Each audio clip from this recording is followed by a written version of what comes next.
Dear Jason. Today I played Origami Killer. I'm the Origami Killer. It came out in 2010, exclusively on PlayStation, and since I didn't and still don't have it, I've been waiting to play it this whole time. It's been so long, it kind of became a joke. If you watched TV show Lost, there was this character Desmond who had a book he would only read on his deathbed. Similar to Desmond, I saw everything Quantic Dream put out, I love the genre of interactive story games, and I knew about this game's reputation. So unintentionally for me, Heavy Rain became this glorious, untouched masterpiece that I knew I will be playing at some point.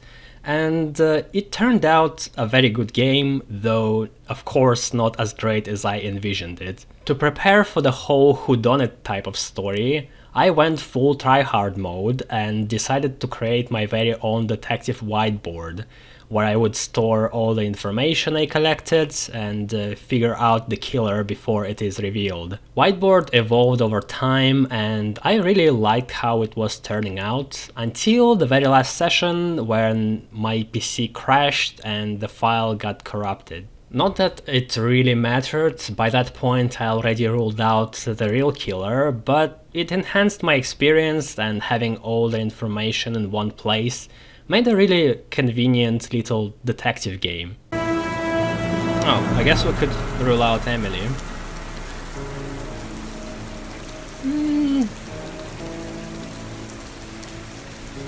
I mean... Okay, let's start with Ethan Mars, the most fleshed out character out of 4. Very early in the story, he becomes a suspect because of his blackouts with the origami in his hand, and yeah, there is no logical way to explain it unless he is the killer, to which conclusion Ethan comes himself. I'm the Origami Killer. I black out, and then the murdering starts. And because the game was stating it so early, I was highly skeptical about it, even though it is the only natural explanation. The reason why this scene exists is the fact that in the original script there was supposed to be a supernatural element where Ethan and Scott establish some kind of spiritual bond between each other after the car incident. And instead of blackouts, Ethan is having visions with a lot of rushing water where he swims around in Scott's memorabilia and discovers his victims. The only reason why it's a glaring plot hole is the origami of a dog in Ethan's hand. What, Scott Shelby hides in wait for Ethan's blackouts, runs up to him and shoves the origami in just to mess around with his head? Or Ethan's subconsciousness decides to make an exact copy Origami Killer leaves on his victims, when Sean's kidnapping didn't even happen yet? It's a really easy fix. Without origami, there is only Carnaby Street left, where Ethan ends up after each blackout. But you can just not show the title of the street. God damn it. We're wasting our time with this bullshit. Now let's talk about the trials. The first one, the trial of the bear, or the trial of courage, was pretty straightforward one and fits nicely with the picked animal. I completed it, as probably everyone did, by crashing a car off the road and breaking Ethan's fast regenerating ribs. Trial of the butterfly, or the trial of suffering. Here things are getting more exciting, as Ethan forced to crawl through a tunnel of shattered glass. He was clever enough to use a match flame trick to find the way out, but not clever enough to shove the glass to the side, as he wasn't really that pressed on time at the moment. The tunnel turned out to be only a prelude. I like how there is a door for you to give up. I glance on it and think, oh hey, they made a door just for me. Come on, it's just daring me to do it. You can't put a door and write a little coward on it and then expect me to be too ashamed to take it. And well, Sean's life wasn't exactly on my priority list either. The trial of the lizard, or the sacrifice. At that point, seeing how much injuries Ethan have received only at the last 2 trials, I was hoping he would bring at least a first aid kit with him, instead of rushing and relying on a random woman in a motel to treat his wounds. Here you're tasked with cutting your finger off in 5 minutes. This one is probably my favorite. It's nicely staged, with shaking interface, characters' desperate thoughts and good acting. It managed to make me feel pressured and panicked a bit as well. Come on, what? No prompts? Fuck! So you have to cut off finger first and then go for the fucking first aid, right? No. Okay. He can grab only one thing at a time. Oh, this is so fucking stupid. Come on, come on, come on. God. Even though Siri says you have 5 minutes to cut off the last section of one of your fingers. Ethan cuts off 2 straight up. What a generous man. I guess I should be thankful he didn't choose to shank his thumb. Okay, fine.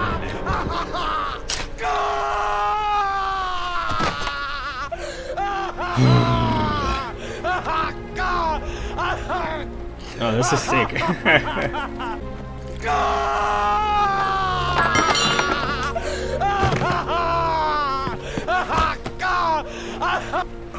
I hope he brings first aid kit on the 4th trial. Like, it's always needed. You could just save the finger and go really quick to the hospital, and they can stitch it back together if you're fast enough. In a chase scene where you play as a Madison, the game specifically tells you to go to the subway, but of course I overthink it and decide to go in a completely different direction and try to hide in the store to let the cops pass, which was not an option, and Ethan gets caught. But no worries, because in police station, Agent Norman Jaden, FBI. arranges Ethan's escape after Blake beats the living crap out of him. I honestly don't know how Ethan is still standing. So Norman Jaden from the FBI. let him go, basing it on the fact that Ethan doesn't fit the psychological profiling, with which you can agree. After all, the killer is Intelligent, organized, and methodical. And Ethan, well, you know. Oh my god.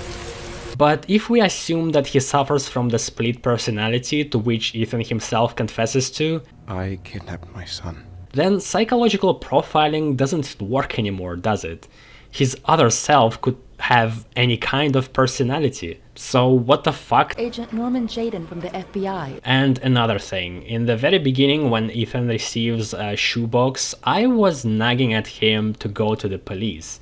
There is no specification that you can't do it from the killer, so why not? Even if Ethan shared the information he already got from 3 trials, Sean would have been saved before lunchtime. Take the incomplete address, filter it, you'll get like 20 places, then using police department and special forces, it will take a couple of hours to be done. Not even mentioning Norman Jaden, FBI. VR glasses that could probably geolocate the place just from the video on the phone, or hack into it and trace the signal. But whatever, just let him go without following or asking anything. It's fine, it's not like you are out of clues or anything. The next trial is Trial of the Shark, or the Trial of Murder. I like it conceptually. Would you be able to take strangers' lives to save the one you love? Or would you not become a killer even if it means the death of that person?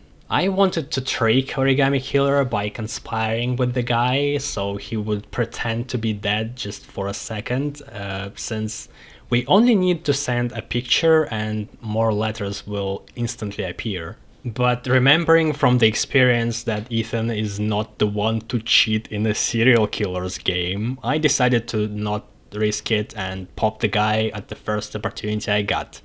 Which was the right call because there was no such option. And the last trial, the Trial of the Rat, or the Self-Sacrifice. In this one, I felt myself very clever. By examining cameras and monitors, I figured that they all are mixed up, so I would probably need to switch them in the right order in some way for the puzzle. But turns out it was all just for the decor, and you actually need to drink poison that will kill you in an hour, or you can leave. Again, I enjoy it conceptually and would probably feel something if I was taking it seriously, but Sean is not the one of my playable characters or my favorite pirate kid.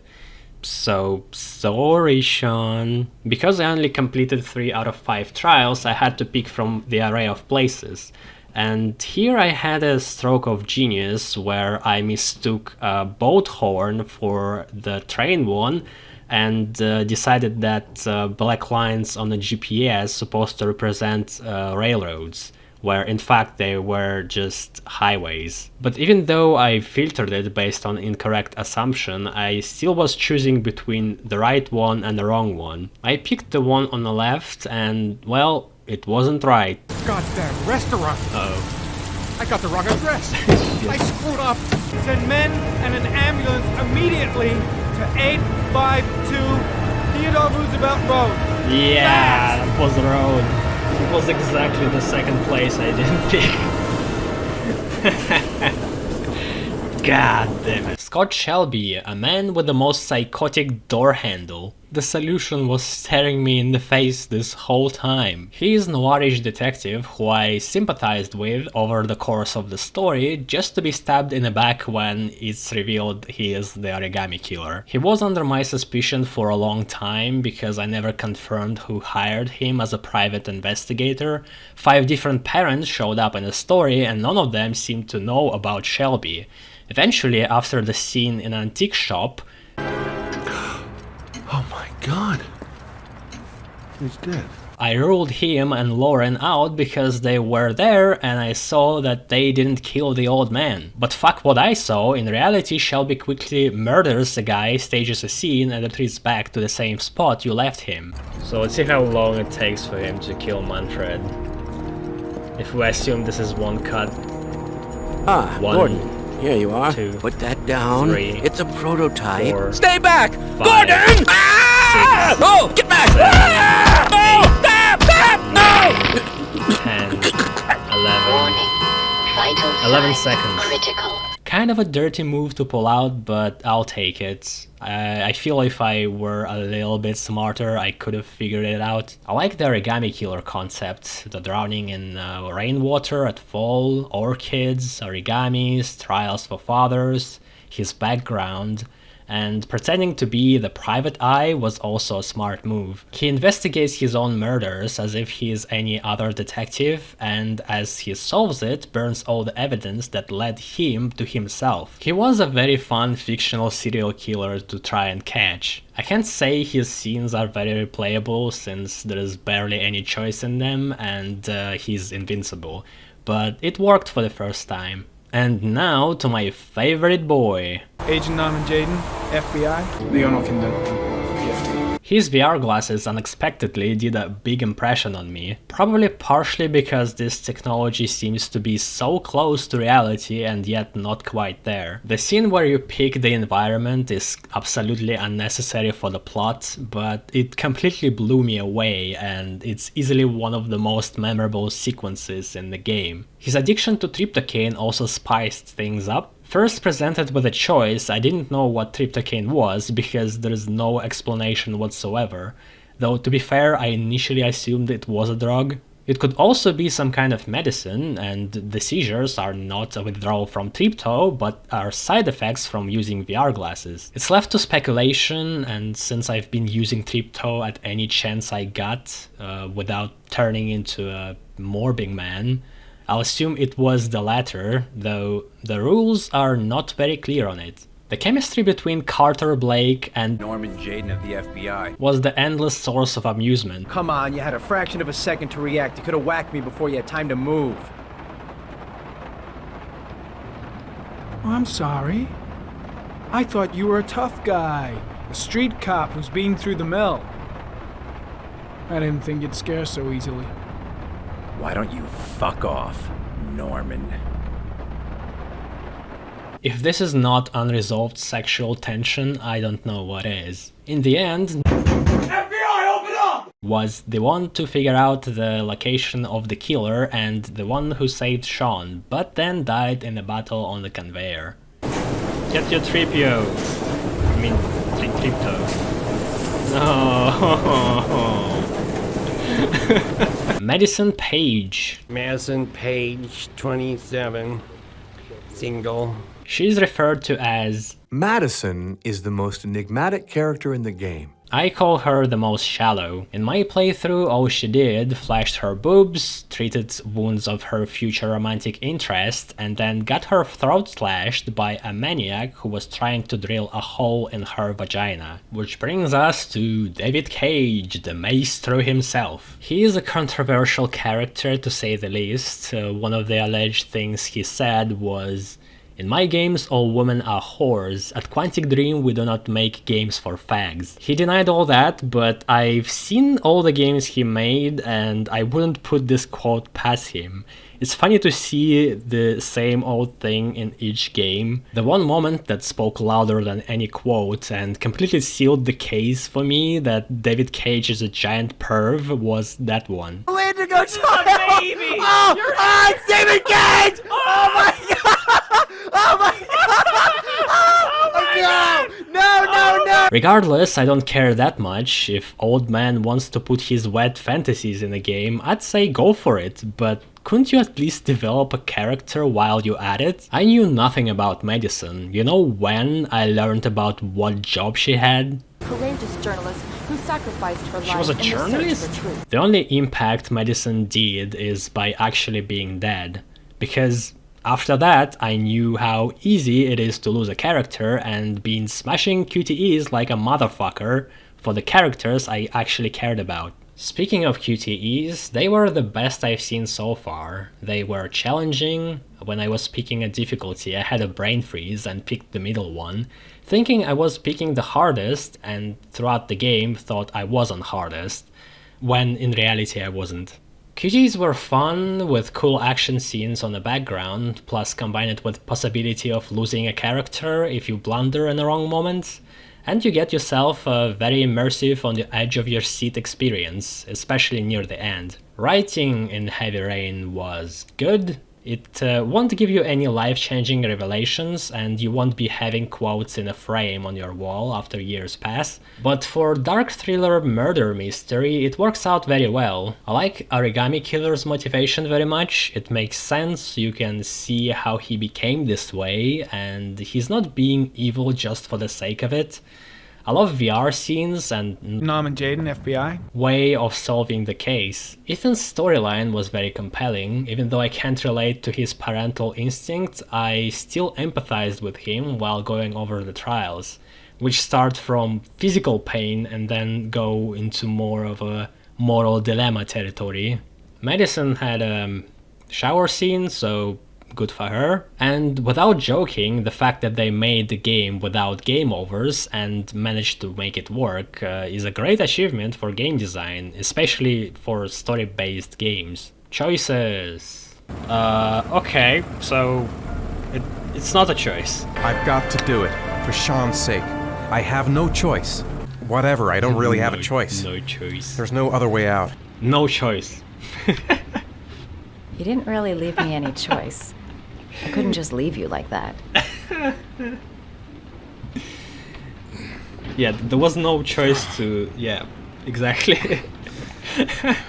She said it for me. I have to go through with it. I have no choice, for Sean's sake. Protect. Crap, I have no choice. I guess I'm doing this to protect him. The part about I trials. have no choice. God damn I'm you. his only chance. Sean will be dead in a few hours. I have no choice. Again. You have no children, Mr. Shelby. You can't possibly understand. You leave me no choice. I'm a father too. But I have no choice. I have no choice.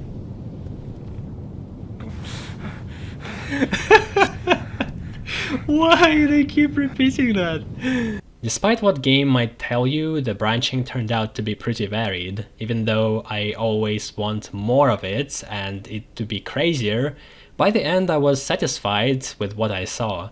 It's both varied in the conclusion as a result of your actions and in contained scenes where it's not necessarily influences the story's outcome. For example, in Ethan's new home, you could be a good father and have a nice, cozy evening with Sean, Or you could be the shittiest, over-controlling, nagging parent that makes Sean hate you. Of course, the writing was not without the weird moments and plot holes. Scott Shelby walks around collecting the slimmest clues that could lead to him throughout the whole game, and then in one scene goes on a murderous rampage. Charles Kramer calls a kid his son murdered a street trash, but for 30 years puts flowers on a random kid's grave who happened to die at his construction site, just so they could have a very forced red herring with him. Or when Ethan is not in jail, even though he killed a drug dealer and vomited right next to him. But the most outrageous one happened when I was watching my friend play it. In her story, Madison and Ethan were completely neutral. Ethan fucks up to track down Sean and Norman Jaden, FBI. dies in VR, but Madison manages to retrieve the location, barely escaping from the Shelby's apartment. She tells the address to Ethan, and in doing this heroic effort that results in Ethan being able to save his own son, this happens. I thought you were gone. Dad, I knew you'd come and save me. Ethan! What are you doing here? What? Still looking for a story? What the fuck? Oh no! I guess they didn't anticipate for this. Like, what? She gave him an address. He's like, what the fuck are you doing here? Get out of here. And also he didn't know about the fact that she's a journalist. Like, yeah, oh what? Boy. He learns about it after a sex scene where he like snoops around and finds a notebook in her pocket. Oh, okay, this is so wrong. Okay, well then. And that would be all. Emotional side of me wants to put it all the way up. Rational side wants me to hold it back down. The rating has been all over the place in these couple of days, but I think it's settled. It's certainly one of the best storytelling games I've played, but it doesn't mean you shouldn't try better. It took me 12 hours to complete, and I give Heavy Rain 85 out of 100.